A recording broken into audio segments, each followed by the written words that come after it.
বন্ধুরা, এখানে একটি মেয়ের দোকানের কমলা বিক্রি হচ্ছিল না। সে মাথায় একটু বুদ্ধি করে, সেটা হচ্ছে তার কমলারতে একটি 1000 টাকার নোট রেখে দেয়, যাতে কাস্টমারদের আকৃষ্ট করা যায়। সেই জন্য একজন কাস্টমারকে সে টাকা দিল না। পরে তার হাত টাকার মধ্যে পড়ল। সে বুঝতে পারল যে এখানে টাকা রয়েছে, কিন্তু সে মেয়েটির চালাকি বুঝতে পারল না। হঠাৎ করে সেখানে আরেকটি মহিলা আসলো। সেও টাকাটা দেখল এবং তারা জানতে সেই কমলার ট্রেনে নিয়ে নিলাম তুলল।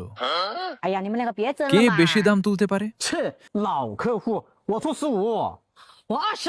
ছেলেটির দাম মেয়েটির দাম কিছু ছিল না।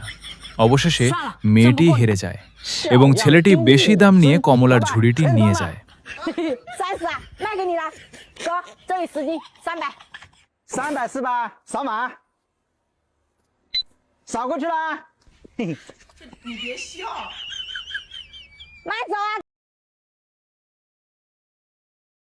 সে মনে করে সে অনেক টাকা লাভ করছে। আসলে মেয়েটি ছিল সেই মেয়েটির দালাল। তারা এভাবেই মানুষকে ঠকায়, আর এদিকে লোকটা অনেক টাকা লোসন হয়ে গেল।